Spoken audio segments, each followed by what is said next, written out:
نحمده ونصلي على رسوله الكريم أما بعد فأعوذ بالله من الشيطان الرجيم بسم الله الرحمن الرحيم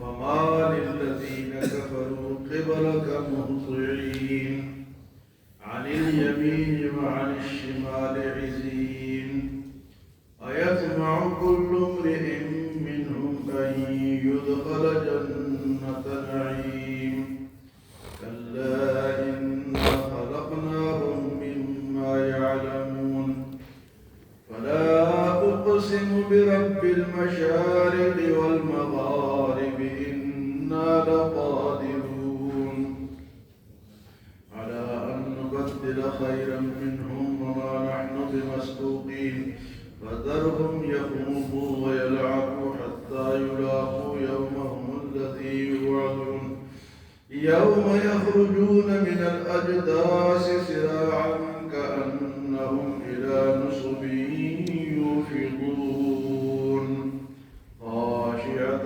أبصارهم ترهقهم ذلة ذلك اليوم الذي كانوا يوعدون.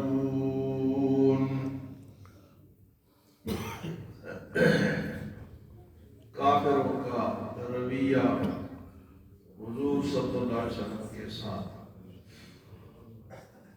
تو فرمایا کہ ان کافروں کو کیا ہو گیا ہے؟ فما للذین کفروا قبلک مہطعین، یہ آپ کے آگے آگے آگے جمع کیوں ہوتے ہیں؟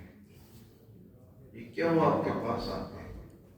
ہوتا اس طرح تھا کہ حضور صلی اللہ علیہ وسلم جب دعوت فرماتے تھے، واعظ فرماتے تھے، تو آ جاتے تھے سارے. اچھا کس لیے آتے تھے؟ مطلب ہے کہ ہدایت کی نیت سے نہیں کہ ہم سنیں کیا کہتے ہیں اور ہم اس میں سے کوئی بات ٹک کریں پھر اس کا مزاح کریں. میں ان کو کیا ہو گیا کہ آپ کے پاس کیوں آتے ہیں؟ فما للذین کفروا قبلک مہطعین عن الیمین وعن الشمال عزین، دائیں بائیں سے برو در برو. تو کافر حضور صلی اللہ علیہ وسلم کی بات کس لیے سننے آتے تھے جی؟ کہ اس میں سے کہتے کیا اور دوسرا اس میں سے ہم اعتراض کیا نکالیں. تو اب بھی اسی طرح ہوتا ہے.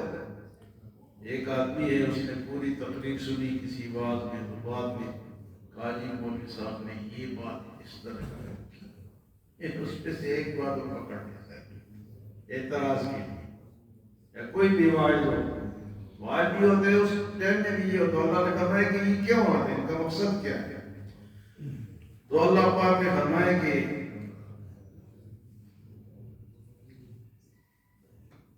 أَيَطْمَعُ كُلُّ امْرِئٍ مِّنْهُمْ أَن يُدْخَلَ جَنَّةَ نَعِيمٍ، کیا یہ امید کرتے ہیں، گمان کرتے ہیں کہ ہم جنت میں داخل ہو جائیں گے؟ اس طرح ایمان نہیں لائیں گے، اعتراض کریں گے، باتیں سنیں گے اور جنت ملے گی. وہ کہتے کیا تھے؟ دیکھو جی غریب لوگ ہیں، یہ ہمیں نصیحت کرتے ہیں، واعظ کرتے ہیں، ہم کتنے مالدار ہیں اور فلاں ہیں فلاں ہیں، اور یہ بھی کہتے تھے کہ قیامت میں بھی ہمیں اسی طرح ملے گا. اگر ہم مر بھی گئے تو آخرت میں بھی ہم ہی، کیونکہ ہم اللہ کے خاص بندے، جب دنیا میں اللہ نے دیا ہے تو آخرت میں بھی دے گا. ان کو یہ نہیں پتا کہ دنیا کا معاملہ کچھ اور ہے اور آخرت کا معاملہ کچھ اور ہے. تو وہ یہ کہتے تھے أَيَطْمَعُ كُلُّ امْرِئٍ مِّنْهُمْ أَن يُدْخَلَ جَنَّةَ نَعِيمٍ، ان میں سے ہر ایک سوچتا تھا، چاہتا تھا کہ جنت میں داخل ہو جائے. اللہ فرماتے کلا، ہرگز نہیں، انا خلقناہم مما یعلمون، میں نے جس چیز سے ان کو بنایا ہے ان کو پتا ہے یہ کیا تھے اور کیا بن گئے. انسان پیدائش سے پہلے کیا تھا؟ ایک گندے قطرے سے انسان کو بنایا. اگر ویسے ہمارے سامنے وہ قطرہ آ جائے تو ہم کیا کرتے ہیں؟ ہاں جی، تھو کرتے ہیں، دودھ بھاگتے ہیں، گند آ گیا، گند ہے، فلاں ہے. اللہ فرماتے ہیں میں نے جس چیز سے ان کو بنایا ان کو پتا ہے، یہ زیادہ کچھ لینا تو انسان اچھلتا کس پہ؟ اپنی طاقت پہ. یہ نہیں پتا کہ طاقت دی کس نے اور بنائے کس چیز سے. کلا انا خلقناہم مما یعلمون. اللہ کی باتیں کیسی سچی، اللہ کی باتیں کیسی سچی. تو فرمایا کہ فلا اقسم برب المشارق والمغارب انا لقادرون. مشرقوں اور مغربوں کے رب کی قسم ہم ان کو دوبارہ پیدا کرنے پر بھی قادر ہیں. فلا اقسم برب المشارق والمغارب. اللہ نے رب المشرق و رب المغرب بھی فرمایا ہے، مشرق اور مغرب کا رب المشرقین و رب المغربین تسنیہ کا صیغہ بھی فرمایا. یہاں پر میں رب المشارق والمغرب، اور یہ مشرقی اور مغربی زیادہ کیا ہے؟ یہ سورج کے حوالے سے اللہ پاک نے فرمایا کہ تھوڑا سا ادھر سے نکلتا ہے پھر ادھر سے پھر ادھر سے، تو بہت ساری مشرقیں ہوں گی. تو سردیوں میں گرمیوں میں غروب میں بھی فرق ہوتا ہے، تو وہ مشرقی اور مغربی جمع ہو جائے. اللہ فرماتا ہے مشرقوں اور مغربوں کے رب کی قسم ہم اپنی ہر بات پر قادر ہیں. عَلَىٰ أَن نُبَدِّلَ خَيْرًا مِّنْهُمْ وَمَا نَحْنُ بِمَسْبُوقِينَ. عَلَىٰ أَن نُبَدِّلَ، میں اس بات پر بھی قادر ہوں کہ ان کو تبدیل کر دوں، ختم کر دوں. خَيْرًا مِّنْهُمْ، میں بہتر انسان پیدا کر دوں.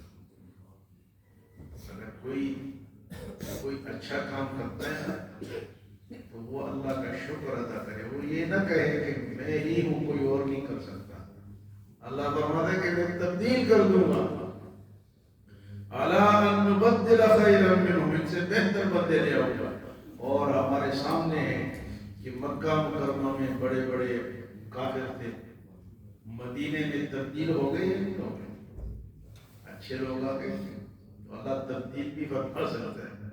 ہمیں عَلَىٰ أَن نُبَدِّلَ، ایک آدمی ہے نیکی کا کام کرتے تو اللہ کا شکر ادا کرے کہ مجھے اللہ نے موقع دیا. وہ یہ نہ کہے کہ میں ہی ہوں، میں نہ ہوں گا تو کام نہیں چلے گا. اللہ فرماتے ہیں عَلَىٰ أَن نُبَدِّلَ خَيْرًا مِّنْهُمْ. آج کل آپ یورپ میں دیکھتے ہیں کہ گرجے گر رہے ہیں یا بک رہے ہیں اور مسجدیں بن رہی ہیں یورپ میں. تو اللہ تبدیل بھی کر سکتا ہے. وَمَا نَحْنُ بِمَسْبُوقِينَ، اور اللہ فرماتے ہیں ہمیں کوئی عاجز نہیں کر سکتا، اللہ کو کوئی ہرا نہیں سکتا. وَمَا نَحْنُ، اللہ سے آگے کوئی بڑھ نہیں سکتا. وَمَا نَحْنُ بِمَسْبُوقِينَ. تو پھر اللہ پاک فرماتے ہیں فَذَرْهُمْ يَخُوضُوا، آپ ان کو چھوڑ دیں، یہ فضول باتوں میں گھسے رہیں. فَذَرْهُمْ يَخُوضُوا، فضول باتوں میں گھستے ہیں. فَذَرْهُمْ يَخُوضُوا وَيَلْعَبُوا، کھیل کود میں فضول باتوں میں کھیل کود میں. اور سمجھتے ہیں کہ پاکستان کو ہم نے اٹھایا ہو، ایک چھکا لگایا تو ہمارا کام ہے. اور وَيَلْعَبُوا، ان کو اس کھیل کود میں رہنے دو. فَذَرْهُمْ يَخُوضُوا وَيَلْعَبُوا حَتَّىٰ يُلَاقُوا يَوْمَهُمُ الَّذِي يُوعَدُونَ، یہاں تک کہ وعدے کے دن سے ان کی ملاقات ہو. وعدے کا دن کون سا ہے؟ مرنے کا دن، قیامت کا دن، وہ وعدے کا دن. اور میں نہیں مانتے، کوشش تو کرنی چاہیے، لیکن نہ مانے تو پھر چھوڑ دو. ایک دن وعدے کا ہے، وہاں ان سے ملا جائے گا. اس کے بعد فرمایا یوم یخرجون من الاجداث سراعا کأنہم الی نصب یوفضون. جس دن یہ قبروں سے نکل کر بھاگیں گے، یوم یخرجون من الاجداث سراعا، تیزی کے ساتھ بھاگیں گے. کأنہم الی نصب یوفضون، اپنے ٹھکانوں کی طرف. ٹھکانے کیا ہے؟ کسی کا ٹھکانہ جنت ہوگا، کسی کا ٹھکانہ یہ قیامت کا منظر ہوگا. جب سور پھونکا جائے گا تو قبروں سے نکل کے بھاگیں گے، دوڑ لگائے گا. فرمایا الی نصب یوفضون، اور فرمایا وہاں منظر کیا ہوگا؟ خاشعۃ ابصارهم ترهقهم ذلہ، آنکھیں نیچے ہوں. خاشعۃ ابصارهم، اوپر نہیں دیکھ سکیں گے. مہطعین الی الداعی یقول الکافرون ھذا یوم عسر. سر نیچے ہوگا، آنکھیں نیچے ہوں گی، کیونکہ جو بندہ جرم کر کے آتا ہے نہیں وہ شرمندہ ہوتا ہے، اس کی آنکھیں. تو جو جرم کر کے جائیں گے ان کی آنکھیں خاشعۃ ابصار، نظریں نیچے ہوں گی. ترہقہم ذلہ، اور ان پر ذلت ٹپک رہی ہوگی. ذالک الیوم الذی کانوا یوعدون، یہ ہے وہ دن جس کا تم سے وعدہ کیا گیا. جو لوگ آخرت کو نہیں مانتے پھر اس دن وہ ان کی آنکھیں نیچے ہوں گی، ذلت ٹپک رہی ہوگی، اور ان سے کہا جائے گا ذالک الیوم الذی کانوا یوعدون. تو خلاصہ یہ ہوا کہ دین کی باتیں سن کے، اچھی باتیں سن کے، ایک تو ان کو مذاق نہیں اڑانا چاہیے جس طرح کافر اڑاتے، اور دوسرا کوئی یہ نہ سمجھے کہ میں ہی ہوں، میرے سوا کوئی اور نہیں. اللہ میں تبدیل کر دوں گا اور لوگ لے لوں گا، کافروں سے کام لے لوں گا، ہاں جی کسی اور مخلوق کو میں پیدا کر دوں گا. اور آخرت کا جو منظر ہے تو اللہ ہماری آنکھیں اونچی رکھے. اونچی آنکھیں رکھنے کے لیے ہمیں کچھ کرنا ہوگا، کچھ محنت کرنی ہوگی. اللہ ہمیں عمل اور سمجھ کی توفیق عطا فرمائے.